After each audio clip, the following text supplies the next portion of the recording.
ආයුබෝවන් අද අපි කතා කරන්න යන මාතෘකාව ඇත්තටම ලෝකයේ ගොඩක් පිරිමි අයට බලපාන දෙයක්. අකලට ශුක්‍රාණු පිටුවීම. එහෙමත් නැත්නම් PE. ඔව් ප්‍රීමේචර් එජැකුලේෂන් කියන තත්වය. මේකට අර ස්වභාවික විසඳුමක් විදිහට සාධිකා කුඩු ගැන තියෙන කතිකාවතක් නේද අපි අද බලන්නේ. හරියටම. අපිට ලැබුණු pasted text කියන මේ ලේඛනයේ කොටසක් තමයි අපි පදනම් කරගන්නේ. හරි. ඉතින් අපේ අරමුණ වෙන්නේ මේ මූලාශ්‍රය කියන විදිහට සාධිකාවල තියෙනවා කියන ಗುಣ මනවද කොහොමද මේක පාවිච්චි කරන්නේ අර ආරක්ෂිත පැත්තත් එක්කම. හරියට තේරුම් ගන්න එක. ඇත්තටම හරි පුදුමයි නේද? සාධිකා කියන්නේ අපි හැමදාම වගේ කුස්සිය පාවිච්චි කරන දෙයක්. ඔව් කැම රස කරන්න ගන්න කුළුබඩුවක්. හැබැයි ආයුර්වේදයේ එහෙම බැලුවොත් මේකේ වෙනත් ප්‍රයෝජන ගැනත් කතා වෙනවා. සියවස් ගානක් තිස්සේ නේද? හරියටම. ඉතින් අපි මුලින්ම බලමුද මේ මූලාශ්‍රය කියන විදිහට සාධිකා කියන්නේ මොකක්ද කියලා? ඔව් ඒක හොඳයි. හරි. මේකේ කියන්නේ myristic fragrance. ඒ කියන්නේ සාධිකා ගහේ ඇටි අඹරලා හදන කුඩු එකක් කියලා. අර උණුසුම් ටිකක් මිහිරි රසක් එහෙම තියෙන එකක් නේ? ඔව් ඔව්. ඒ රසට සුවඳට අමතරව මේකේ තියෙනවා කියන අර කාමයේ උද්දීපනය කරන, ශාරීරියේ උත්සාහය කරන ගුණ නිසා.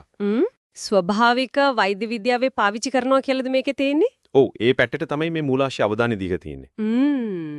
එතකොට මේ කියන ගුණවලට හේතුව මොකද්ද? විශේෂ රසායනික සංඝටක එහෙම තියෙනවද? ඔව් ඒක වැදගත්. මූලාශ්‍රය කියනවා මිරිස්ටිසින්, එලිමිසින්, යූජිනෝල්, සැෆ්රෝල් වගේ සංයෝග ගැන.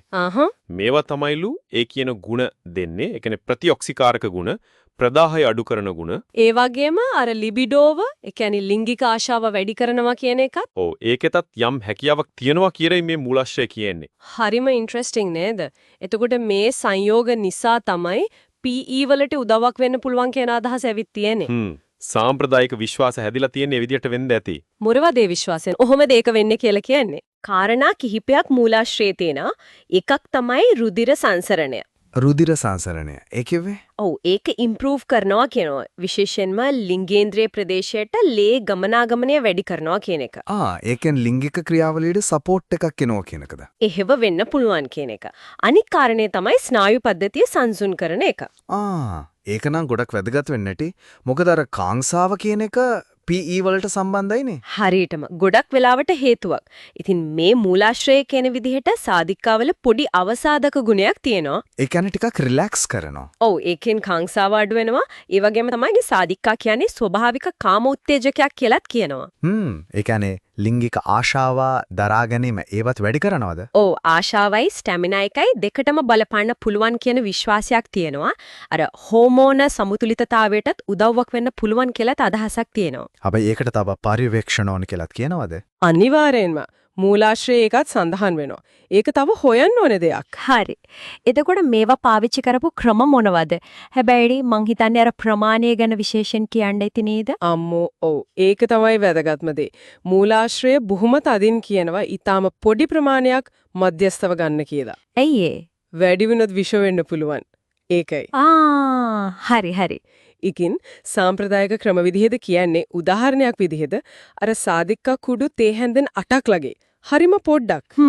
උණු කිරි කෝප් එකකට දාලා නිදාගන්න කලින් බිව්වම නින්දටයි ශක්තියටයි හොඳයි කියලා හිතලා තියෙනවා. කිරියක විතරමද වෙන ක්‍රම නැද්ද? තියෙනවා. තව කියනවා සාධිකා කුඩු චුට්ටක් මීපැණි තේ හැන්දක් එක්ක කලවම් කරලා දවසට සැරයක් ගන්න එකත් ලිංගික සෞඛ්‍යයට හොඳයි කියලා. මීපැණි එක්ක. අනිත් එක තමයි සමහර වෙලාවට අර චමමයිල් අශ්වගන්ධ වගේ හර්බල් ටී එකටත් සාධිකා කුඩු ටිකක් දාලා බොන එක. ඒකෙන් මනස සංසුන් වෙලා ප්‍රබෝධය කෙනවා කියදත් සැලකෙනවා. හරි. හැබැයි අර කිව්වා වගේ ප්‍රමාණය වගේම ආරක්ෂාවත් හරිම වැදගත් නේද? මොකද මේක නිකම්ම කුළුබුඩුවක් නෙමෙයිනේ. ඒක තමයි වැදගත්ම කොටස. පූර්ව ආරක්ෂාවන් ගැන මූලාශ්‍රයේ පැහැදිලිවම කියනවා. පළවෙනි එක කවදාවත් වෙඩිපුර ගන්න එපා. කොච්චරද උපරිමය? දවසකට තේ හැන්දකට වඩා වෙඩි වුණොත් ඔක්කාරය, වමනේ, ඔළුව කැරකවිල්ල අර විකාර පේන එක හැලුසිනේෂන්ස් වගේ දරුණු දේවල් වෙන්න පුළුවන්ලු. අප්පා ඒකනම් භයානකයි. ඔව්. ඒ නිසා ප්‍රමාණය හරිම වැදගත්. දෙවැනි එක වෙන ලෙඩකට බෙහෙත් ගන්නවා නම් එහෙම නැත්නම් වෙන ආරෝග්‍ය තත්ත්ව තියෙනවා නම් අනිවාර්යයෙන්ම දොස්තර කෙනෙක්ගෙන් එහෙම නැත්නම් සෞඛ්‍ය වෘත්තියකගෙන් අහන්න ඕන සාධිකා මේ විදිහට ගන්න කලින්. ඒකත් ඇත්ත. ඒ වගේම මේකෙන් ප්‍රතිඵල තිබුණත් මේක වෛද්‍ය ප්‍රතිකාරවලක ආදේශකයක් නෙවෙයි කියන එකත් මතක තියාගන්න ඕන නේද? හරියටම හරි. මූලාශ්‍රයේ එක බොහොම පැහැදිලිව කියනවා. මේක සමහර වෙලාවට උදව්වක් වෙන්න පුළුවන්. පොඩි සහනයක් වගේ. ඔව්. හැබැයි PE වලට දැනට තියෙන ඔප්පු කරපු වෛද්‍ය ප්‍රතිකාර අතෑරලා මේක විතරක් කරන්න හොඳ නැහැ. ඒක ආදේශකයක් නෙවෙයි. හරි. එනම් අපි මේ ඔක්කොම එකතු කරලා බැලුවොත් අපිට ලැබුණු මේ මූලාශ්‍රයක් කියන්නේ සාදික්කා කුඩු කියන්නේ PE වලට යම්කිසි විභවයක් තියෙන.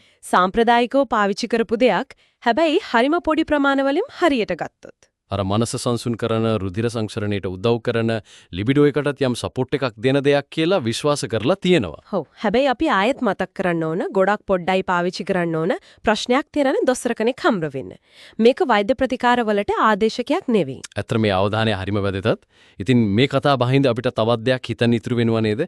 ඒ තමයි අපි හැමදාම කුස්සිය දකින හරිම සාමාන්‍ය කියලා හිතන දේවන් ඇතුලේ කොච්චර ගැඹුරු සාම්ප්‍රදායික දැනුමක් සෞඛ්‍ය භාවිතාවන් තියෙනවද කියන එක. මේ දේවල් ගැනද අපි ටිකක් හොයලා බලන්න වටින්නේ. හැම වෙලේම ආරක්ෂාවටයි වෘත්තීය උපදේශ වලටයි මුල් තැන දෙන ගමම්